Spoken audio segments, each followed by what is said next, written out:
Siapa sangka hal seperti ini akan menimpa dirinya? Setelah seharian bekerja, yang dia inginkan hanyalah bersantai dengan segelas bir dan bermain game, tapi dia malah tertidur dan tiba-tiba terbangun di dalam dunia game. Seorang wanita berambut putih berteriak pada Kadam untuk waspada terhadap iblis. Kadam menjawab bahwa dia akan mengurus mereka dengan cepat dan langsung melesat ke depan. Dari sana dia melompat ke arah musuh dengan kecepatan gila. Tanpa membuang waktu, dia langsung menabrak monster raksasa pertama. Beberapa iblis yang menakutkan menatapnya dengan tajam siap menyerang. Dengan satu ayunan, sinar cahaya dengan mudah memotong salah satu makhluk itu. Kadam lalu menjadi bayangan kekuatan, menghabisi semua monster yang tersisa. Dan begitu saja tubuh-tubuh iblis mulai jatuh ke tanah satu persatu. Di akhir pertarungan, Kadam berdiri tegak di tengah debu. Dia bangun tanpa luka sedikit pun, memperlihatkan kekuatan besarnya. Pria itu berkomentar bahwa dunia iblis memang cukup sulit sejak awal. Karena itu,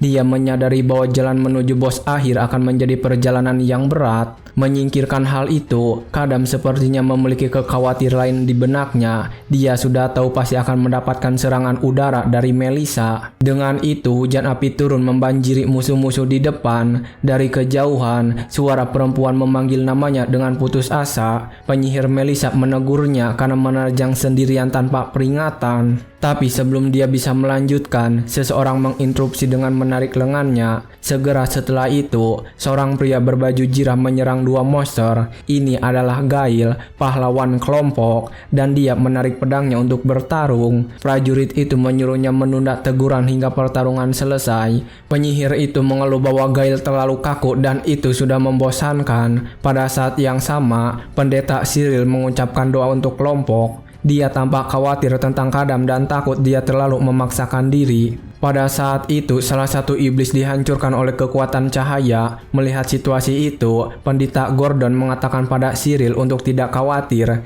Dia meyakinkannya bahwa Kadam punya rencana dan gadis muda itu tenang. Gordon mengusulkan untuk menangani monster-monster terlebih dahulu dan berbicara dengan pria itu nanti. Melissa setuju dengan rencana itu dan tim menyerang musuh-musuh. Kadam memperkenalkan dirinya sebagai Kadam dan menunjuk teman-temannya. Gail sang pahlawan, Cyril sang pendeta, Gordon sang pendeta, dan Melissa sang penyihir. Dia adalah garda depan partai pahlawan yang ditakdirkan untuk mengalahkan Archdemon, seorang prajurit besar dewa pertempuran dan kekejaman. Namun di balik tampilan seriusnya, ada rahasia penting. Ternyata dia sebenarnya adalah pemain dalam game, hanya seorang pria biasa yang secara tidak sengaja terjebak dalam tubuh ini. Game tersebut bernama Crazy Warrior dan ceritanya cukup sederhana. Seorang pahlawan mengumpulkan tim untuk mengalahkan bos akhir. Masalahnya, Archdemon dan pasukannya benar-benar menakutkan. Mungkin beberapa orang menyukai petualang semacam ini, tapi dia bukan salah satunya. Bagi seorang pria modern yang bahkan belum pernah mendengar tentang hal ini, berada di tengah pertempuran melawan begitu banyak monster adalah mimpi buruk. Kadam minum sesuatu dari tong, mungkin untuk mengisi tenaga. Dunia ini terlalu berat baginya untuk ditangani. Menghadapi gerombolan makhluk aneh baru, dia mempersiapkan diri. Pria itu menghadapi ketakutannya secara langsung sekali lagi. Sifat uniknya adalah Blood Berserker yang membuatnya lebih kuat. Dengan mengonsumsi darah iblis, dia mendapatkan bab khusus. Dengan itu, Kadam hanya membutuhkan sedikit kekuatan tambahan. Dia berpikir bahwa jika dia menghabisi semua musuh, semuanya akan berakhir. Dan begitu, dia bertransformasi menjadi lebih besar dan kuat. Pria itu percaya inilah cara dia akhirnya bisa mengucapkan selamat tinggal pada dunia ini. Dengan mata merah dan tubuh berlumuran darah, dia menyerang tanpa ampun. Keputusasaannya mengubahnya menjadi binatang sejati. Sepenuhnya berubah, dia hanya memiliki satu keinginan di benaknya. Dia ingin keluar dari dunia neraka ini dengan cara apapun. Pria itu hanya ingin keluar dari tempat itu secepat mungkin. Dia tidak bisa tahan lagi di dunia mengerikan ini. Dengan itu, Kadam mendaki gunung mayat iblis. Dia menunjukkan bahwa amarahnya tak terbatas dan terus bertarung. Kebenciannya begitu intens hingga dia mulai memakan sisa-sisa mayat. Dia sepenuhnya terlarut dalam dahaganya akan kehancuran. Tiba-tiba seekor rusa tanduk baru muncul berlari. Dia tampak siap menghadapi prajurit gila itu. Kadam menatapnya dengan tatapan penuh amarah dan penghinaan. Dia tidak peduli dengan apapun selain menghancurkan segalanya. Makhluk itu menyerangnya, tetapi dia berteriak bahwa dia akan memakan mereka semua. Janjinya bergema di medan perang berdarah. Wajahnya berubah menjadi senyum gila dan menakutkan. Dia bersumpah bahwa tidak akan ada yang tersisa. Segera setelah itu, dia menangkap Diminis dengan tangan raksasanya. Dia berkata akan meminum setiap tetes darah terakhirnya. Pada saat itu, cahaya terang menyinari dan suara-suara memanggilnya. Teman-temannya memohon dengan putus asa agar dia berhenti. Prajurit itu bingung dan mendengar seseorang memanggil namanya. Suara itu terdengar familiar, tapi dia tidak bisa mengingatnya. Ternyata orang yang dia serang adalah Melissa. Dia terbaring di tanah, terluka parah dan berlumuran darah. Dia lalu menyadari bahwa dia terjebak oleh sihir cahaya. Sihir itu menghentikannya dari melanjutkan serangan brutal. Terkejut, pria itu kembali normal dan tergagap menyebut namanya. Kenyataan tentang apa yang dilakukan akhirnya mulai menyadarkannya. Melihat kondisi temannya, dia benar-benar terkejut. Kadam tidak percaya dengan pemandangan di depannya. Kekuatan berseker membuatnya kehilangan akal sehat dan menyerang temannya. Dia bertanya-tanya apakah dia sudah sampai pada titik tidak mengenali siapapun. Deskripsi permainan yang sederhana itu kini menjadi mimpi buruk yang sesungguhnya. Kegilaan itu tanpa henti menusuk pikiran Kadam. Dengan itu, dia merasa dirinya tenggelam dalam lautan darah dan keputusasaan. Energi iblis perlahan-lahan mengonsumsinya. Darah yang dulu menjijikan kini terasa manis baginya. Hasrat untuk menghancurkan sepenuhnya menguasai pikirannya. Akibatnya semakin sulit untuk menahan serangan kegilaan ini. Dia bertanya-tanya apakah dia bisa tetap waras hingga akhir. Karena itu, dia tahu dia harus mengalahkan Archdemon dengan cepat. Itu satu-satunya cara untuk mengakhiri semua ini dan bebas. Tapi Melissa memeluknya dari belakang, berusaha membawanya kembali ke akal sehatnya. Dia berteriak namanya dengan sekuat tenaga. Dengan senyum lemah, si penyihir berkata semuanya baik-baik saja dan dia merasa baik-baik saja. Dia meminta Kadam untuk tidak menyalahkan dirinya sendiri atas apa yang terjadi. Wanita muda itu mengingatkan dia bahwa dia selalu melindungi mereka dan sekarang giliran mereka dipenuhi dengan penyesalan. Kadam hanya bisa meminta maaf. Melihat adegan itu, Sally dan Gordon mendekati Kadam. Mereka tampak khawatir tentang kondisi teman mereka. Pendeta wanita itu berjanji mereka akan melakukan segala yang mereka bisa untuk mencegahnya menjadi gila. Mereka memintanya untuk bertarung dan bertahan hingga akhir. Gordon bahkan bercanda, mengatakan dia akan memukulnya jika perlu. Pendeta itu mengatakan padanya untuk tidak khawatir. Pada saat itu, Gail menginjak sebuah tubuh dan bertanya apakah mereka sudah selesai beristirahat.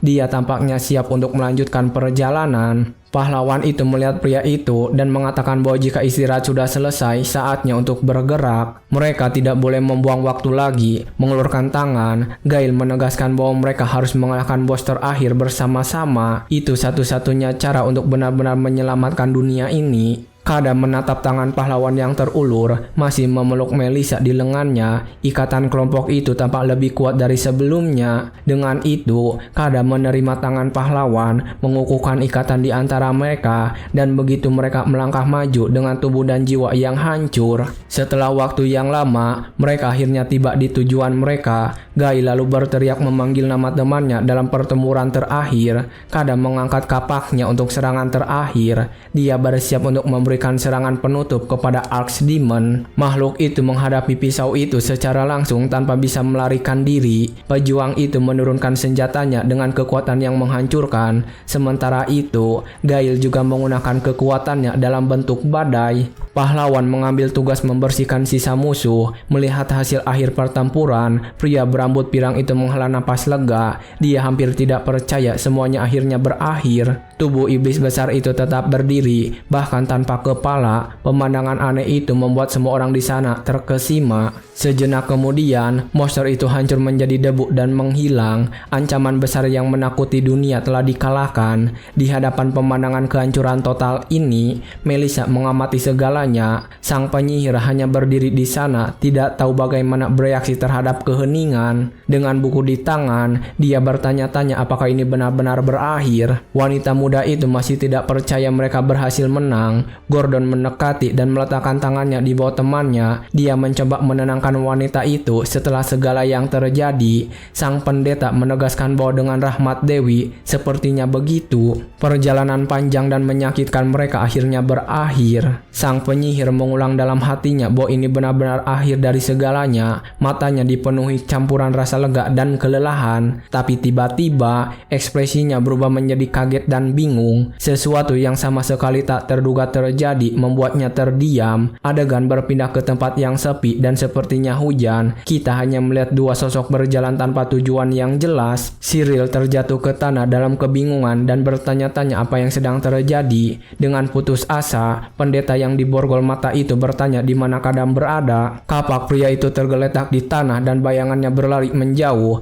Gail berteriak pada temannya untuk berhenti dan bertanya kemana dia pikir dia akan pergi. Kadam hanya berhenti dan diam sejenak. Dengan itu dia menoleh ke belakang, melihat teman-temannya dari sudut matanya. Dia memberikan senyum kecil dan berkata bahwa benar-benar suatu kehormatan bisa bersama mereka. Dari sana dia mengucapkan selamat tinggal dan menghilang dalam kilakan cahaya saat Gail mencoba mengejarnya. Ledakan cahaya membutakan pahlawan yang gagal menangkapnya. Segera setelah itu, pendeta wanita terjatuh dari tebing, tidak bisa bereaksi. Jatuhnya brutal dan wanita muda itu menghantam tanah dengan keras, terbaring tak bergerak, dan dia ditinggalkan sendirian di tempat yang sepi dan aneh. Dengan sisa tenaga terakhir, Cyril berbisik nama temannya. Sementara itu, Kadam berjalan melalui kegelapan dan kekosongan yang tak berujung. Dia menyadari bahwa tidak ada yang berubah dan bertanya-tanya apa yang akan dia lakukan saat kembali. Hal pertama yang akan dia lakukan adalah minum bir dingin dan kemudian tidur.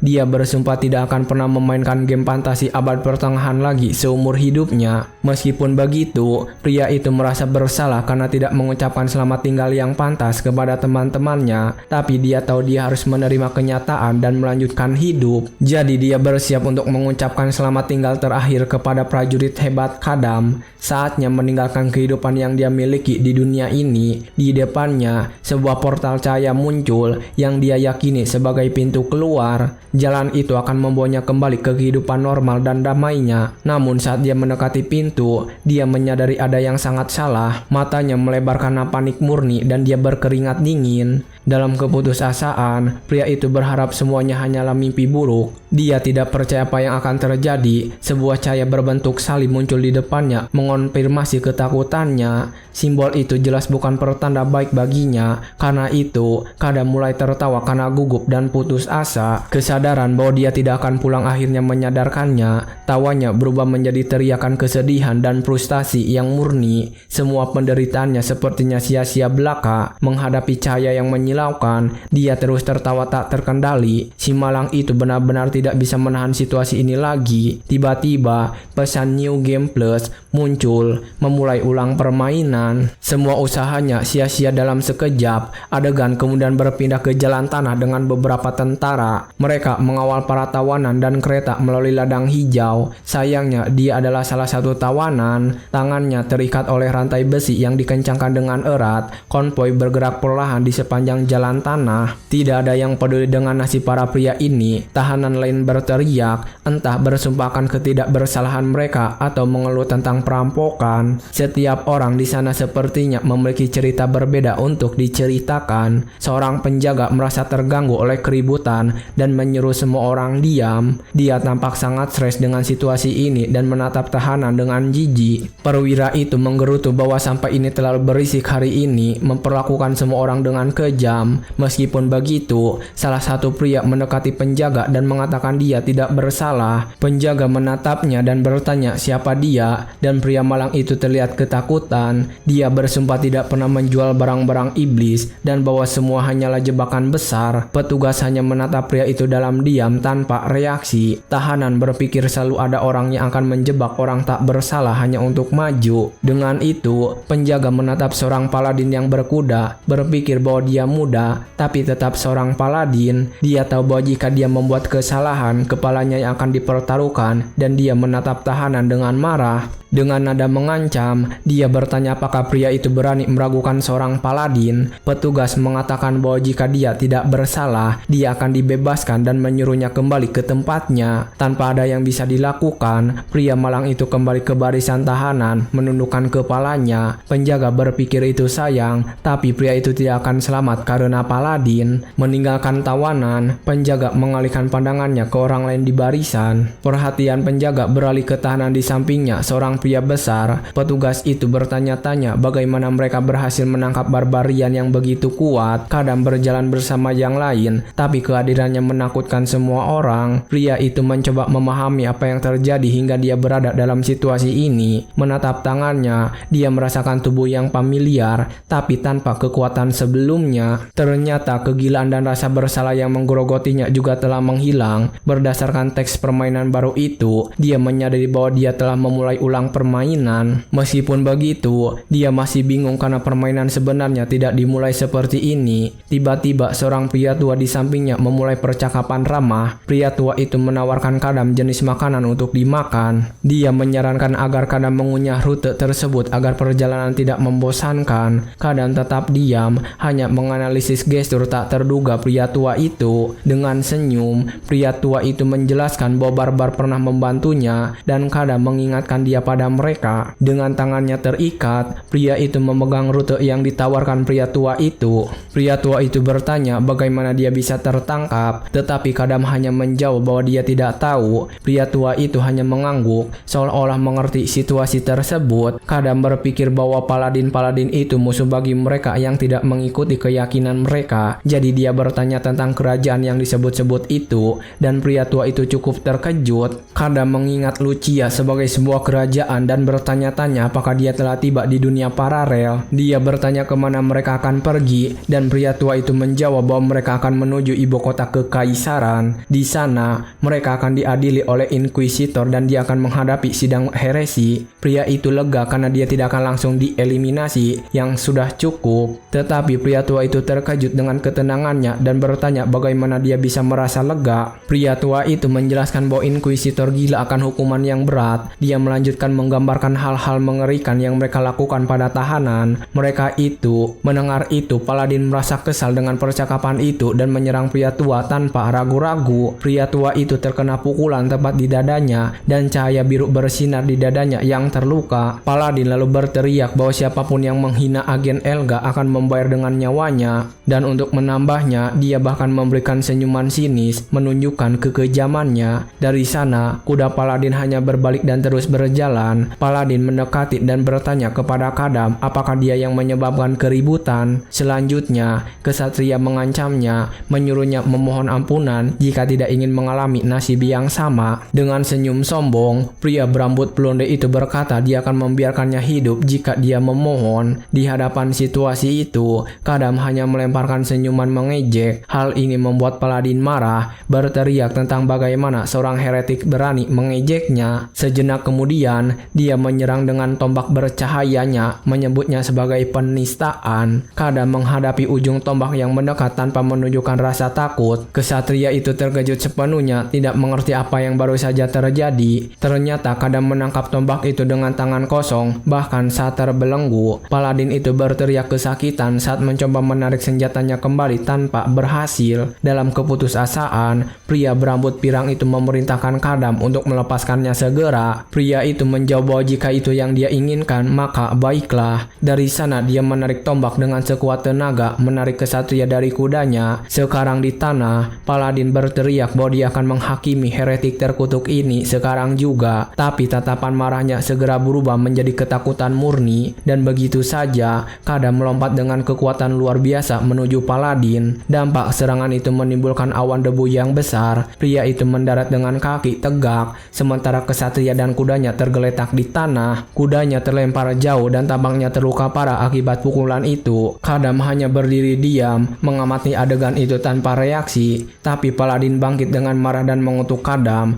menyebutnya sebagai heretik kotor. Dia tidak percaya seorang bidah berani melukai utusan dewa. Pria itu berteriak bahwa meskipun dia hanya punya seorang anak, seorang paladin tetaplah seorang paladin. Ujung tombak kesatria mulai bersinar dengan cahaya yang sangat intens. Dia lalu mengangkat senjatanya ke langit bersiap untuk serangan baru yang kuat. Kadam terkejut melihat kekuatan dikumpulkan oleh pria berambut blonde itu. Kesatria itu mulai berdoa kepada Dewi Elga, penguasa cahaya abadi. Terbakar cahaya, dia memohon kepada Dewi untuk menghukum pelayan kejahatan ini. Dengan tatapan amarah murni, dia bersiap untuk melancarkan serangan terakhir. Menghadapi situasi itu, dia melesat dengan kecepatan penuh ke arah Kadam. Kesatria itu melesat maju dengan tombaknya yang berkilau, siap untuk serangan terakhir. Kadam merasakan kekuatan serangan itu dan bersiap menghadapi yang terburuk. Dia tahu dia tidak bisa menghindar dan harus menanggung serangan itu secara langsung. Dengan itu, Paladin melepaskan gelombang energi emas yang menghancurkan. Serangan itu mengenai Kadam tepat sasaran, bahkan memecahkan rantai yang mengikatnya dengan kekuatannya. Debu mereda, mengungkapkan kawah besar di mana pria itu terbaring. Meskipun terluka, dia menggunakan cahaya biru di dadanya untuk menyembuhkan dirinya secara perlahan. Kesatria terkejut bahwa Kadam selamat dari serangan itu. Dengan sinis, pria berambut blonde itu berkata dia seburuk kulitnya yang tebal. Kadam berpikir bahwa tanpa statistik lamanya, dia dalam masalah serius. Dia menyesal tidak ada iblis di dekatnya untuk menggunakan kemampuannya. Dengan keputusasaan, pria itu mencari cara untuk melarikan diri dari situasi tersebut. Tiba-tiba, dia mencium aroma yang familiar berasal dari kereta yang hancur. Sementara itu, Paladin mendekati untuk memberikan pukulan terakhir. Kesatria mengakui kekuatannya, tetapi mengatakan bahwa inilah akhir baginya. Kesatria menyuruhnya untuk mendapatkan pengampunan Dewi Elga melalui kematiannya. Tiba-tiba ekspresi Paladin berubah menjadi kaget dan terkejut. Dengan itu dia menutup hidungnya dan bertanya apa bau mengerikan itu. Kadam hanya menatap kesatria itu dan mulai tertawa mengejek. Tawanya semakin keras dan pria berambut blonde bertanya apakah dia sudah gila. Kadam mengejeknya berkata, Dewi Elga memilihnya, bukan kesatria pemula itu. Dari sana dia memasukkan tangannya ke dalam puing-puing kereta mencari sesuatu. Sejenak kemudian, dia menarik keluar kepala goblin yang tersembunyi di sana. Pria itu melemparkan kepala itu ke arah Paladin yang mundur dengan jijik. Pada saat itu, tanda di dadanya mulai bersinar dengan cahaya biru. Matanya tertutup bayangan dan senyum jahat muncul di wajahnya. Memegang kepala monster, dia menatap Paladin dengan tatapan mengerikan.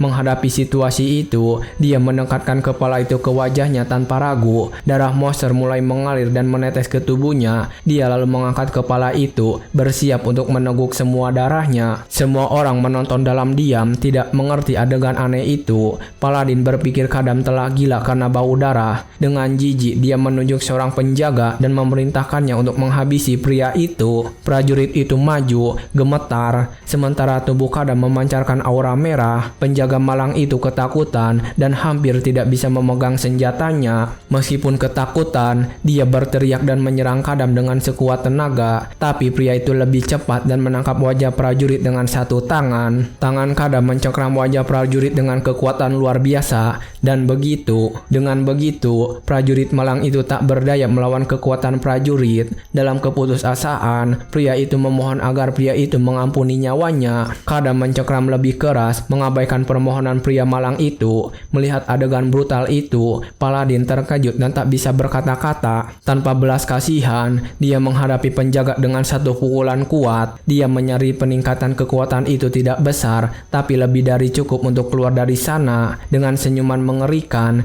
dia berteriak bahwa ini lebih dari cukup. Kadam mengeluarkan raungan amarah, melepaskan aura merah. Di hadapan pemandangan itu, para penjaga benar-benar ketakutan, tidak tahu harus berbuat apa. Salah satunya hampir tidak bisa bicara dan mulai gemetar karena ketakutan. Dari sana dia berteriak putus asa kepada semua orang bahwa pria itu adalah monster. Tanpa berpikir dua kali, para prajurit meletakkan senjata mereka di tanah. Dengan itu mereka semua mulai berlari menjauh, berusaha menyelamatkan nyawa mereka. Paladin itu berteriak marah pada mereka untuk tidak mundur dan menaklukkan tahanan. Sejenak kemudian, dia mengancam akan menghukum siapapun yang melarikan diri dari pertempuran. Meskipun begitu, kesatria itu tahu bahwa jika dia terkena serangan beberapa kali lagi, itu akan menjadi akhir baginya. Memanfaatkan kekacauan, kemudian Kadam melemparkan kepala monster itu. Paladin terkejut dan terjatuh ke tanah akibat hantaman. Terkejut, pria berambut blonde itu mengerang kesakitan, tidak bisa bangun dengan cepat. Ketika dia berbalik, dia melihat kepala iblis dan bingung dengan situasi tersebut. Malam itu dia berkeringat dingin, menyadari bahaya yang mengancamnya. Pada saat itu matanya dipenuhi kepanikan saat melihat sesuatu yang mengerikan.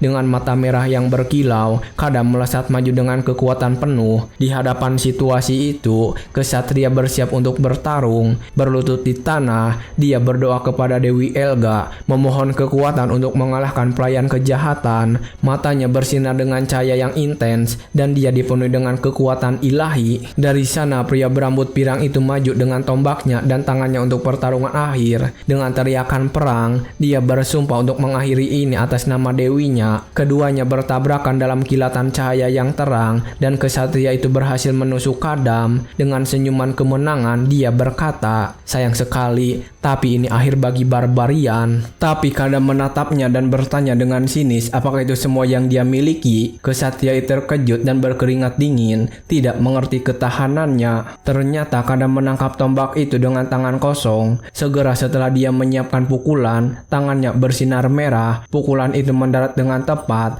dan semburan darah berhamburan kemana-mana. Dampak pukulan begitu kuat hingga kesatria terlempar jauh, terjatuh ke tanah penuh darah. Kadam hanya berdiri di sana, menyuruhnya berhenti. Terbaring di tanah dan penuh luka, Paladin memohon ampunan. Kadam tetap berdiri sementara pria berambut blonde terus memohon nyawanya, seolah-olah mengabulkan permintaannya. Kadam berbalik dan mulai berjalan pergi, namun di dalam hatinya, kesatria itu mengetuknya dan bersumpah akan membalas dendam atas penghinaan ini. Masih terbaring di tanah, pria berambut pirang itu bernapas berat, memikirkan apa yang harus dilakukannya. Dia bersumpah akan membalas dendam atas nama Elga, tetapi menyadari sesuatu yang aneh. Tombak Kadam menyeret di tanah, menghasilkan suara yang mengerikan. Ternyata pria itu hanya mengambil senjata untuk kembali dan menyelesaikan pekerjaannya. Melihat bayangannya mendekat, Paladin itu panik total. Mata pria malang itu dipenuhi dengan keputusasaan dan ketakutan akan apa yang terjadi. Kadam berkomentar bahwa bahkan dalam situasi ini dia masih berdoa kepada dewinya. Dengan tombak di tangan, dia berharap pria berambut blonde itu menemukan dewi kesayangannya di alam baka. Dalam keputusasaan, kesatria itu berteriak agar dia menunggu dan tidak melakukannya. Tapi Kadam hanya mengutuknya dan menebas tombak tanpa belas kasihan. Dan begitu dia menghabisi Paladin itu selamanya, dia berdiri di sana menatap pemandangan itu penuh darah. Kadam hanya mengamati hasil amarahnya. Jauh di sana, dia melihat penjaga terakhir berlari panik di jalan. Para prajurit berteriak ketakutan, melarikan diri dari monster yang menghancurkan segalanya. Dengan itu, pria itu mengingat pelajaran penting dari kehidupan sebelumnya. Para penjaga terus berlari tanpa menoleh kelelahan. Salah satunya menoleh dan sejenak berpikir dia berhasil melarikan diri. Tapi harapannya pupus saat tombak tiba-tiba menembus tubuhnya. Senjata itu menancap ke semua prajurit dalam barisan dengan kekuatan yang tak terbayangkan. Pelajaran itu sederhana dan jelas, jangan pernah meninggalkan ujung yang longgar. Bersembunyi di semak-semak, prajurit terakhir gemetar ketakutan. Menyaksikan pemandangan mengerikan itu, dia menutup mulutnya dan berdoa agar tidak ditemukan oleh iblis itu. Tapi Kadam perlahan memutar kepalanya ke arah semak-semak. Tanpa membuang waktu, dia melemparkan tombak lain dengan presisi yang mengerikan. Senjata itu melesat di udara seperti misil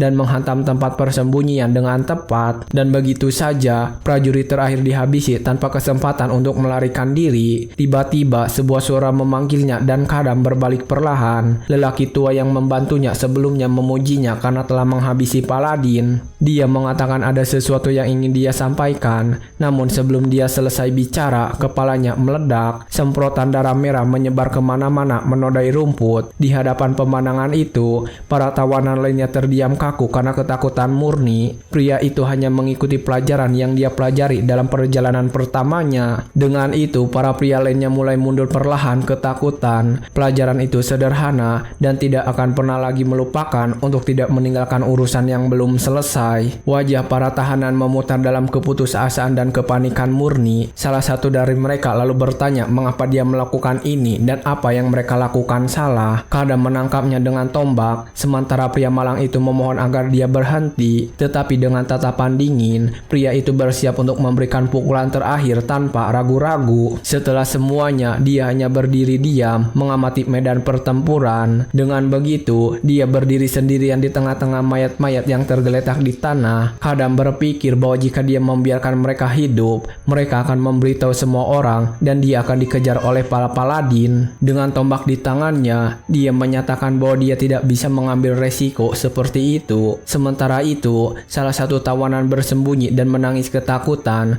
Pria malang itu berbaring di semak-semak, gemetar tak terkendali tanpa tempat untuk melarikan diri. Tiba-tiba, Kadam mendekat dan pria itu berteriak ketakutan. Menghadapi satu-satunya yang tersisa, pria itu berkata bahwa dia adalah satu-satunya yang tersisa untuk menyelesaikan tugas. Dengan itu, Kadam mengangkat tombaknya, bersiap untuk memberikan pukulan terakhir. Pria itu berteriak bahwa itu tidak adil, tetapi Kadam sepertinya tidak peduli. Melihat tombak mendekat, tahanannya hanya gemetar, tidak bisa bereaksi. Dalam keputusasaan, dia memohon belas kasihan, bersumpah bahwa dia tidak melakukan kesalahan apapun. Kadam lalu menanyakan satu alasan bagus mengapa dia tidak boleh membunuhnya di sana. Pria itu mengatakan dia memiliki istri dan anak yang menunggunya dan bahwa dia dituduh secara tidak adil. Kadam berkata dia tampak tidak bersalah, tapi bukan alasan untuk hidup. Di detik terakhir, tahanan berteriak putus asa kata panduan. Dia bertanya apakah prajurit itu tidak membutuhkan panduan untuk perjalanannya. Terkejut dengan tawaran itu,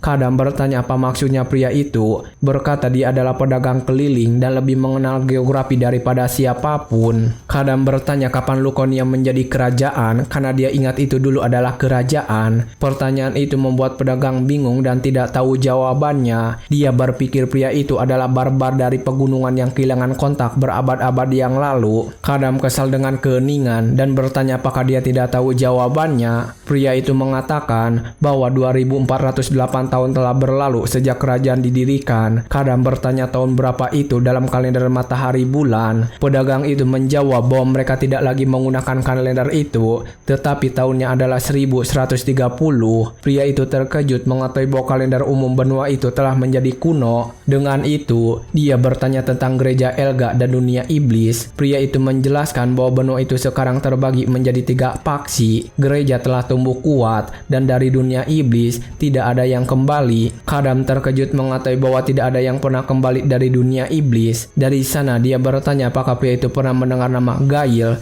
Melissa, Gordon atau Cyril. Dengan ketakutan, pedagang menjawab bahwa dia belum pernah mendengar nama-nama itu seumur hidupnya. Tiba-tiba pedagang ingat dan mengulang nama Melissa dengan terkejut. Kadam menyadari bahwa mungkin dia mengenal nama itu dari suatu tempat. Pria itu mencoba mengingat nama-nama serupa seperti Alisa atau Melissa. Kadam bingung karena para pahlawan tidak mungkin dilupakan begitu saja. Pikirannya bekerja cepat mencoba memahami semua kegilaan ini. Dia lalu bertanya mengapa ada begitu banyak iblis, dan pria itu menjawab bahwa tidak ada yang tahu. Beberapa orang mengatakan itu adalah hukuman ilahi dari Dewi Elga karena korupsi. Yang lain menyalahkan seorang arch gila atau kedatangan kejahatan kuno yang besar. Tapi hanya para dewa di atas awan yang tahu kebenarannya. Kadam tetap diam, memproses semua informasi. Dengan gerakan cepat, dia menusuk ujung tombak ke tanah dengan paksa. Pedagang itu ketakutan dan Kadam hanya berjalan melewatinya tanpa berkata apa-apa. Dari sana pria itu mulai berjalan sendirian menuju Cakrawala. Dia akhirnya menyadari bahwa dia berada di dunia ini 300 tahun setelah perjalanannya. Pria itu merasa seperti pengasingan di setiap dunia dan pengetahuannya kini tak berguna. Rekan-rekan senjatanya yang dulu kini memudar dalam ingatannya. Dia menyadari bahwa mereka semua hanyalah debu di era baru ini. Pria itu bertanya-tanya apakah hidup ini layak dilanjutkan. Mengulangi siklus pembantaian ini, dia tidak memiliki jaminan bahwa dia akan kembali ke rumah jika dia mencapai akhir lagi. Dan setelah mode New Game Plus ini, bisa saja ada mode New Game Plus Plus. Sepenuhnya putus asa, Kadam tampaknya membuat keputusan drastis. Dengan itu,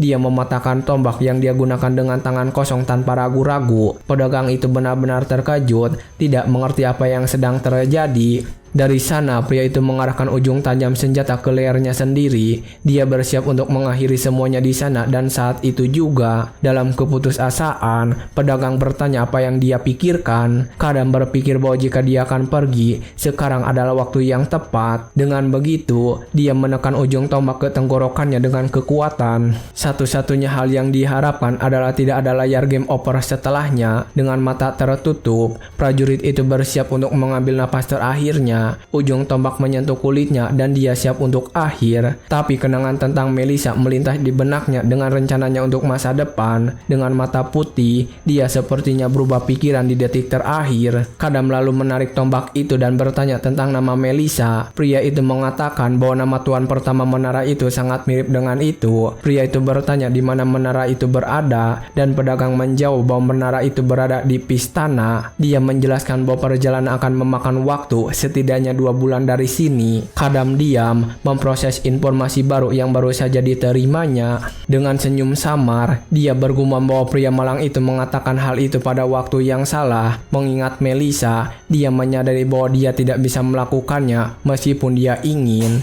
Jadi dia memerintahkan pria itu untuk membimbingnya melalui jalan tercepat ke Manara. Kadam berpikir dia tidak bisa membuang terlalu banyak waktu untuk bertindak sebagai pemandu sendiri. Dia mencengkram lengan pedagang dan berkata akan memberinya pembayaran paling berharga. Dengan tatapan serius, prajurit itu menyatakan bahwa pembayarannya adalah nyawanya. Ujung tombak berdarah jatuh ke tanah, melambangkan keputusan yang baru. Kadam memerintahkannya untuk bersiap karena mereka akan berangkat sekarang. Pedagang itu setuju tanpa protes. Kadam lalu menemukan pedang di reruntuhan kereta. Dia mengambilnya dan berpikir bahwa meskipun bukan senjata suci, itu cukup. Pria itu menyesal tidak bisa mengambil tombak paladin karena itu barang yang dikuduskan. Dengan itu dia menyesali tidak memiliki kapaknya yang lama dari perjalanan pertama. Sementara itu, pedagang itu mengumpulkan barang-barangnya dengan lega karena selamat. Tiba-tiba Kadam memberikan kepadanya sebuah kantong berisi darah iblis. Dia lalu mengambil perlengkapan barunya, bersiap untuk perjalanan. Dengan segala sesuatunya siap,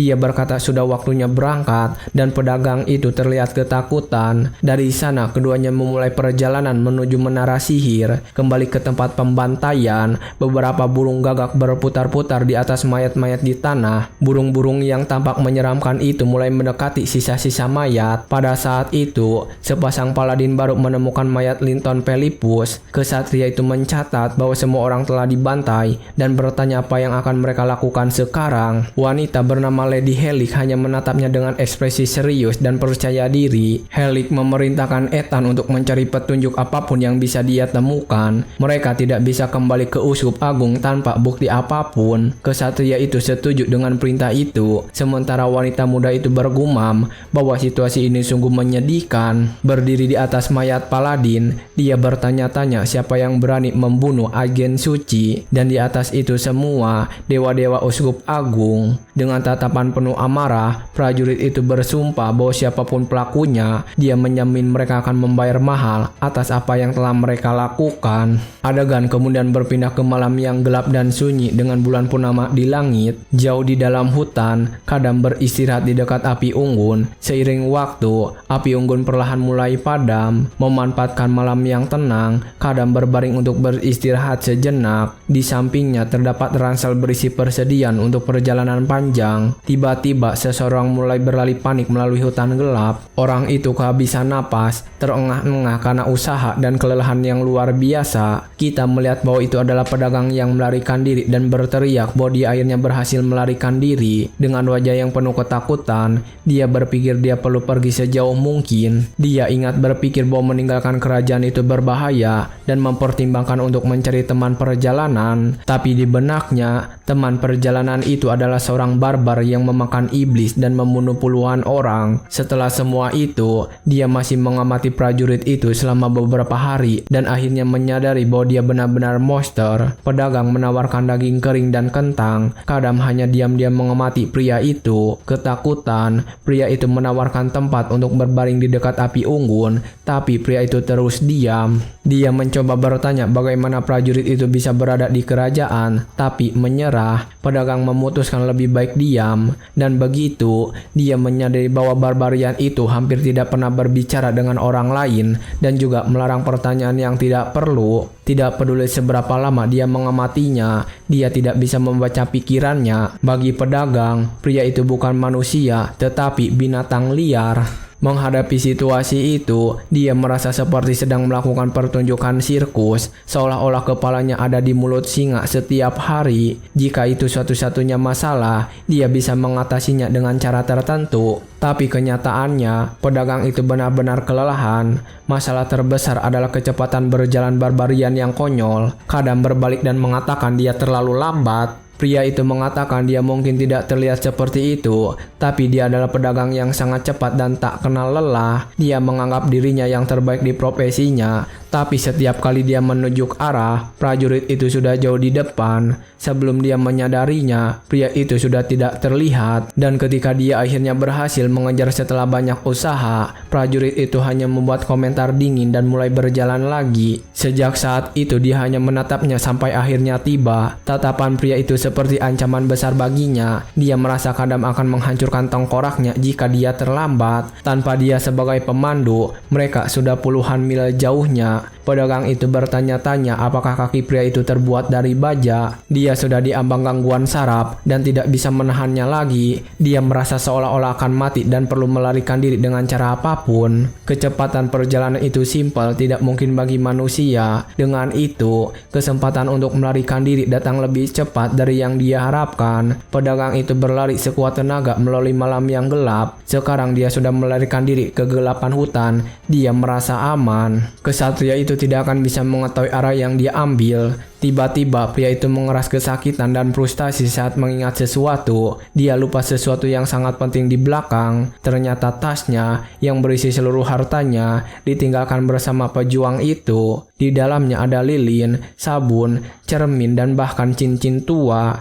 Jika dia mencoba mengambil tas itu, dia pasti akan membangunkan binatang buas yang sedang tidur. Dia menyesali kehilangan itu, tetapi nyawanya jauh lebih berharga. Dan begitu, pedagang itu melanjutkan pelariannya yang putus asa melalui hutan. Dia hanya ingin sejauh mungkin dari monster itu. Dia tidak tahu berapa lama dia telah berlari dan merasa benar-benar tersesat. Tetapi dia yakin bahwa dengan jarak sejauh ini, dia sudah aman. Dengan napas lega, pria malang itu merayakan kebebasannya. Dia hampir tidak percaya berhasil selamat dari situasi itu. Tapi tiba-tiba, suara yang familiar bertanya kemana dia pergi dengan terburu-buru. Pria itu membengkak seketika, lumpuh karena ketakutan murni. Dia tidak percaya dan bertanya-tanya bagaimana hal ini mungkin terjadi. Matanya melebar karena ketakutan saat perlahan berbalik. Di depannya, Kadam muncul dan bertanya mengapa dia melarikan diri. Wajah pria itu serius dan menakutkan seperti biasa. Prajurit itu menatapnya dan bertanya apakah dia tidak lagi membutuhkan pembayaran yang dijanjikan. Tatapannya membuat pedagang malang itu terdiam. Dengan gemetar ketakutan, pria itu bahkan tidak bisa membentuk kalimat yang utuh. Dia gemetar dari kepala hingga kaki, tidak tahu harus berbuat apa. Dari sana dia menjatuhkan diri ke tanah dan berteriak bahwa dia telah melakukan dosa besar. Dia bersumpah tidak akan pernah lagi melupakan anugerah telah diselamatkan nyawanya. Dalam keputusasaan, dia memohon ampunan dan meminta prajurit itu untuk memaafkannya sekali ini saja. Tapi Kadam berkata dia tidak mau alasan. Namun, alasan pelariannya, jika dia tidak menyelesaikan masalah, pria itu akan melarikan lagi. Dengan wajah serius, pria itu menuntut dia menjelaskan mengapa dia mencoba melarikan diri. Pedagang itu tergagap dan mengatakan bahwa kecepatan prajurit itu terlalu cepat baginya. Dia merasa bahwa jika dia terus mencoba mengejar, dia akan mati di tengah jalan. Di hadapan keheningan, pria malang itu menutup matanya dan berpikir dia pasti akan mati. Kadam hanya diam sejenak, memikirkan apa yang harus dilakukan. Dari sana, dia bangun dan menyuruh mereka kembali ke perkemahan. Pedagang itu terkejut, tidak mengerti reaksi pria itu. Dengan itu, Kadam berkata bahwa mulai sekarang dia akan berjalan sedikit lebih lambat. Pria itu hampir tidak percaya dengan apa yang baru saja didengarnya, dan begitu Kadam berbalik dan mulai berjalan kembali ke api unggun. Pedagang itu benar-benar bingung, tidak mengerti perilaku tak terduga si barbar. Beberapa saat kemudian, keduanya kembali ke perkemahan dengan api unggun menyala. Pria itu tidur dengan tenang, sementara Kadam berjaga. Tetapi pria malang itu tampaknya sedang bermimpi buruk dan bergumam memohon ampunan. Dia mengatakan itu adalah kesalahan dan memohon untuk diampuni. Kadam hanya menatapnya dalam diam, seolah-olah merenungkan situasi tersebut. Pria itu berpikir bahwa kecepatan jalannya adalah kebiasaan dari perjalanan pertama. Setiap saat terasa mendesak, seolah-olah dia sedang dikejar. Itu adalah neraka di mana segalanya gersang dan musuh. Makanan dan air tidak pernah melimpah, dan istirahat adalah kemewahan. Kadam lalu menghela napas. Masa-masa putus asa itu akhirnya berlalu. Berbeda dengan neraka itu, lingkungan saat ini tidak seberbahaya. Makanan dan air melimpah, dan dia bisa beristirahat dengan tenang. Selain itu, dia menemukan alasan bagus untuk memperlambat langkahnya. Pedagang ini adalah panduan yang sangat berguna. Pedagang itu mengatakan ada banyak gesekan di perbatasan akhir-akhir ini. Dia menyarankan untuk mengambil rute alternatif ke sisi di mana penjagaan lebih lemah. Di hadapan usulan itu, Kadam hanya menjawab kalau begitu.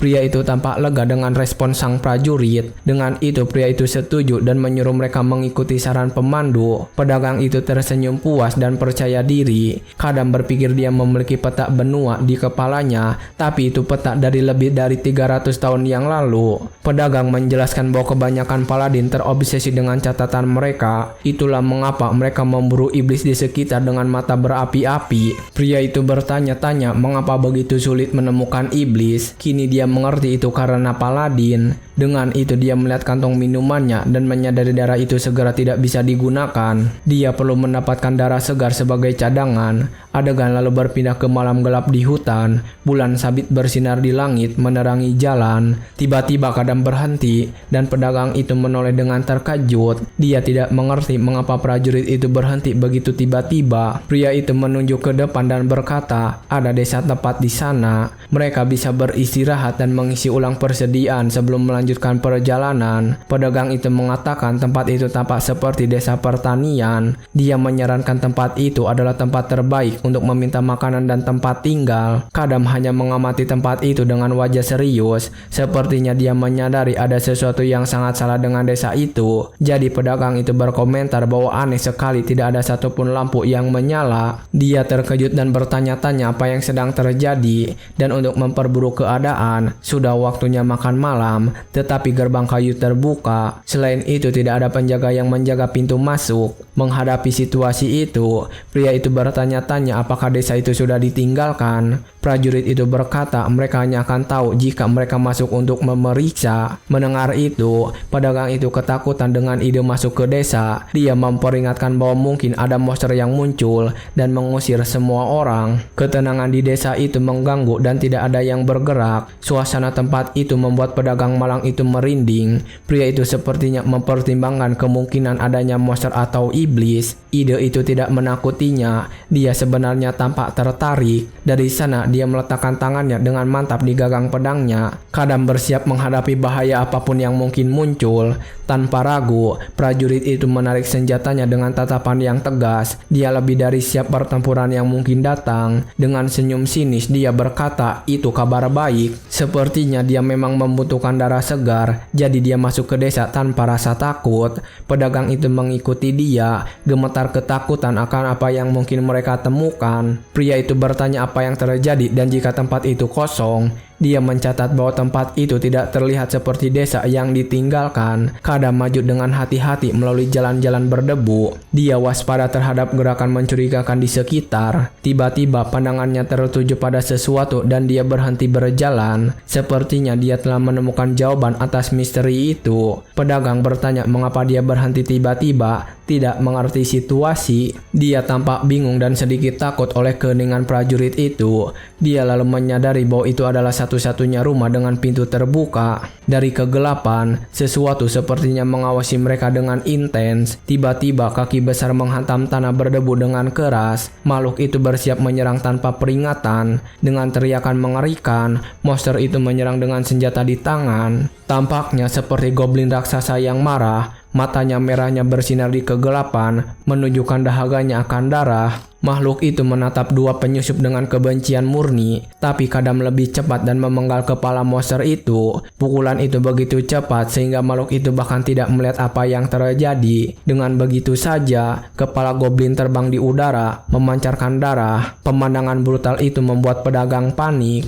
Pria itu berteriak ketakutan saat melihat tubuh makhluk itu jatuh. Dia tidak siap menemukan sesuatu seperti itu di sana. Pada saat itu, kaki monster lain muncul dalam kegelapan rumah. Sepertinya pesta baru saja dimulai bagi sang prajurit. Beberapa saat kemudian, beberapa goblin lain keluar dari rumah dengan amarah. Mereka sepertinya siap membalas dendam atas kematian teman mereka. Pedagang terkejut dan berkata goblin tidak agresif. Kadam menyadari bahwa sesuatu telah membuat mereka menjadi agresif dan berbahaya. Dengan senyum sinis, dia menyadari bahwa ia datang ke tempat yang tepat. Dia akhirnya menemukan sumber darah segar. Dengan itu, salah satu goblin menyerang dengan tongkat untuk menghancurkannya. Makhluk itu tampaknya tidak peduli dengan kekuatan prajurit. Kadam membalas serangan dengan tebasan pedang bercahaya. Bila pedang itu melintas di udara dengan kecepatan yang mengagumkan, serangan itu mengenai beberapa monster sekaligus, membuat mereka terkejut. Mereka tidak menyangka manusia bisa sekuat itu. Dengan tatapan fokus, Kadam bersiap untuk pertempuran yang akan datang. Salah satu goblin mengeluarkan raungan yang memekakan telinga dan menyerang tanpa rasa takut,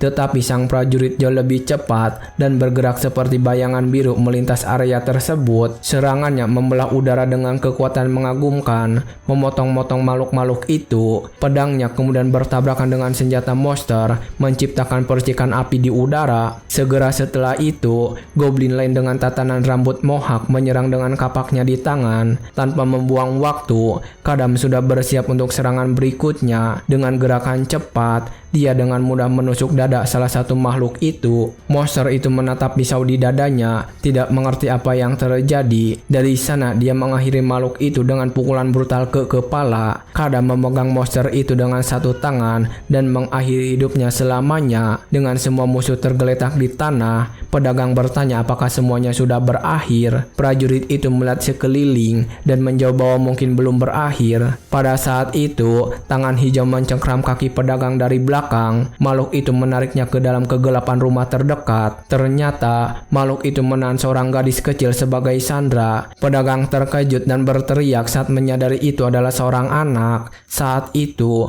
goblin mengeluarkan raungan amarah bersiap untuk menyerang. Tapi Kadam melemparkan pedangnya ke arah monster. Dengan presisi luar biasa, dia melemparkan senjata itu untuk mengenai makhluk itu. Bila pedang melayang di udara dan menancap tepat di tengah dahi makhluk itu, goblin itu mengerang kesakitan, tidak percaya dengan apa yang baru saja terjadi. Dengan pukulan itu, monster itu terjatuh ke belakang, melepaskan gadis kecil itu ke tanah. Pedagang putus asa dan bertanya apakah dia tidak berpikir dia mungkin akan mengenai gadis itu. Kadam menjawab bahwa itu tidak akan terjadi dan melepaskan gadis itu. Dengan wajah serius, dia berbalik ke arah gadis kecil dan memanggilnya untuk bicara. Gadis itu menangis ketakutan dan Kadam berkata dia punya beberapa pertanyaan. Pedagang mencoba menenangkannya, mengatakan mereka bukan orang jahat. Dia menawarkan sepotong permen kepada gadis kecil yang mulai memakannya. Sedikit curiga, Kadam berkomentar bahwa pedagang itu pandai berurusan dengan anak-anak dan dia membanggakan hal itu. Pedagang menjelaskan bahwa dia memiliki anak seusia gadis itu di rumah. Itulah sebabnya dia pandai berurusan dengan anak-anak. Kadam hanya diam-diam mengamati adegan itu. Dengan permen di mulutnya,